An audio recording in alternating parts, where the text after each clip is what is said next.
그 PPT 좀 띄워주세요. 자, 이 두 사건은 김영남 부장검사가 기소했습니다. 박상용 검사가 수사했습니다. 맞습니까? 예, 맞습니다. 예, 그 같은 사람들이 수사하고 기소한 사건입니다. 그런데 이 사건은 그 뭐 다 더 잘 아시겠지만은 저는 이런 범죄 사실을 본 적이 없어요. 뇌물 사건이거든요.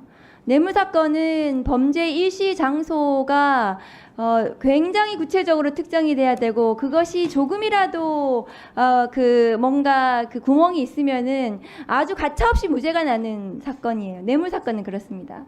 그런데 그 변호사님께서 이 사건 범죄 사실 이화영 부지사에 대한 범죄 사실을 보시면 경악을 금치 못합니다. 저는 범죄 장소가 없어요. 그렇죠. 그렇습니다. 범죄 장소 없고 이렇게 돼 있어요. 중국의 심양에서 중국의 산둥에서요. 세상에 그 중국이 얼마나 넓습니까? 어디서 돈을 줬다는 거예요, 도대체? 장소 없는 범죄 사실이 있습니까? 김성태 씨가 그렇게 구체적으로 잘 진술한다면서요. 그 왜 사람이 돈 준 거를 기억을 못 합니까? 어디서? 그 사람 맨날 뇌물 주는 사람이에요. 누가 계속 뇌물 줘가지고 기억을 못 합니까? 저 사람한테 줬는지 어디서 줬는지.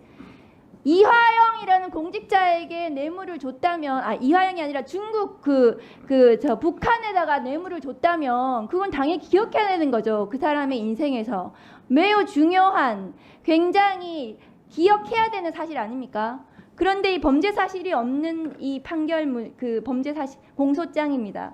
그걸 수사한 사람들이 두 사람인데요. 이 두 판결은 다음 거 보여주세요. 완전히 다른 결론이 났다는 거 알고 계시나요? 예, 알고 있습니다. 저거 설명을 좀 간단히 해주시겠습니까? 그 안부수 판결문에서는 그 나누스에 대한 쌍방울의 여러 행태들에 대해서 주가 부양 목적이라는 것을 인정을 했고요. 반대로 이화영 판결문에서는 주가 부양 목적이 없었다라고 판단하고 있습니다. 그 어떻게 같은 사람들이 수사하고 기소했는데 똑같은 돈을 줬다는 거거든요. 이게 같은 돈을 준 성격을 한 곳은 주가 부양이고 한 곳은 방북 비용 대납이에요.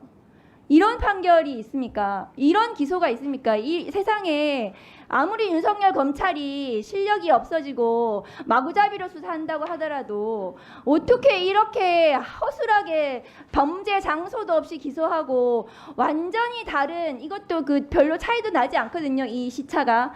그렇게 기소를 했습니다. 똑같은 내용에 대해서 같은 것. 이런 사건에 대해서 이 수원지검의 검찰, 윤석열 검찰이 반성해야 됩니다.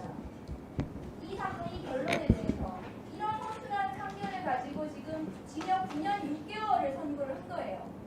기소를 해가지고 이 부분에 대해서 아마 앞으로 항소심 대법원 재판이 있을 텐데요. 이거 수사한 검사들, 기소한 검사들 반드시 이후에 책임을 물어야 된다고 저는 생각합니다. 네. 항소심, 상고심 열심히 해서 반드시 진실 밝히도록 하겠습니다.